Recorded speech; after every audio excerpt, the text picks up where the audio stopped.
Alors, c'est pas forcément le cas.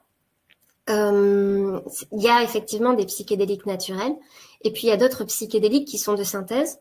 La grande différence avec les drogues, c'est que c'est pas addictif en fait. Déjà, il n'y a pas d'addiction, et que en plus, les psychédéliques permettent, au contraire, parfois de traiter certaines addictions et de traiter certains troubles psychiatriques et physiques même en fait. Donc pour moi, la plus grande différence, c'est ça. Et puis les psychédéliques permettent une expansion de la conscience, alors que les autres drogues ont plutôt tendance à recentrer l'individu sur lui. Donc ça, c'est vraiment les deux grandes différences. Et pour aller encore plus loin, je dirais que c'est assez intéressant d'observer les différences culturelles, parce que c'est vrai qu'en Europe, on appelle les psychédéliques des drogues, en tout cas c'est considéré comme des drogues, alors qu'en Amérique latine, on appelle ces substances des medicinas. Les medicinas, c'est des médecines qui guérissent l'âme. Et voilà, et c'est utilisé comme outil thérapeutique depuis des siècles en fait. Pourquoi ça a disparu du coup chez nous? Alors, pourquoi ça a disparu? C'est une bonne question. Il y a eu, je pense, notamment la religion qui a voulu mettre un intermédiaire entre l'homme et Dieu, en fait. Et donc, du coup, c'est vrai que ces substances-là n'ont pas été... tout au long de l'histoire, elles n'ont plus été utilisées, en tout cas en Europe, mais... Après, c'est vrai que, par exemple, en Amérique latine, c'est utilisé depuis très, très longtemps. Et bon, en Europe aussi, c'est utilisé depuis longtemps. C'est juste que on a perdu cet usage-là, en fait, au fil des années. Par contre, il y a eu vraiment un regain d'intérêt autour des psychédéliques vers les années 1900, quand la mescaline a été isolée. Donc la mescaline, je le rappelle, c'est le principe actif du San Pedro et du peyote. Ce sont deux cactus. Donc, la mescaline, c'est vraiment la première substance à avoir été étudiée à des fins thérapeutiques. Et puis, bon, il y a d'autres substances qui ont été synthétisées, comme la DMT. Et puis, en 1943, il y a Albert Hofmann, qui travaille pour les laboratoires Sandoz, qui découvre le LSD. Et là, en fait, il découvre une substance qui, à très très faible dose, est très puissante.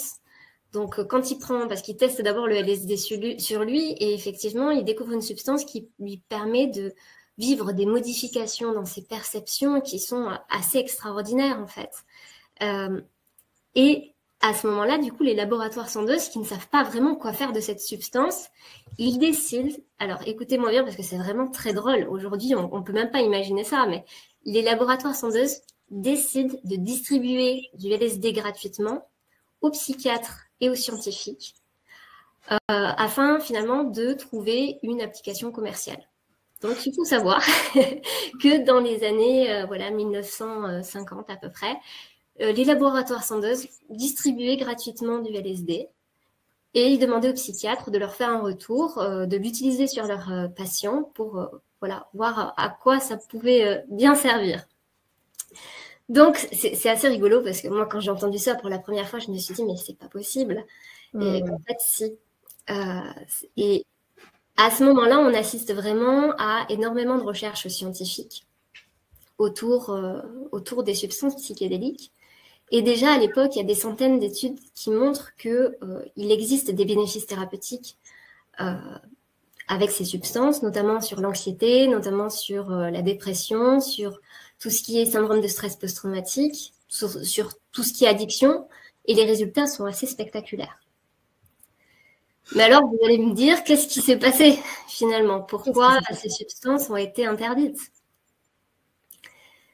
Et en fait, la CIA, à cette époque-là, elle aussi, elle cherche des applications, mais d'un point de vue militaire. En fait, à la base, elle cherchait un sérum de vérité. Et elle fait des essais cliniques sur des volontaires sains, et notamment dans des campus étudiants. Et là, les étudiants qui testent la substance et qui trouvent que l'effet est assez intéressant, ils encouragent leurs petits camarades à prendre du LSD. Et là, le LSD, il s'invite dans les milieux festifs, il s'échappe des milieux scientifiques. Et notamment, il est très aimé dans tout ce qui est courant de la contre-culture et courant de contestation de la guerre du Vietnam. Parce que finalement, c'est assez logique. Les psychédéliques, ce qu'ils font, c'est qu'ils connectent à notre esprit.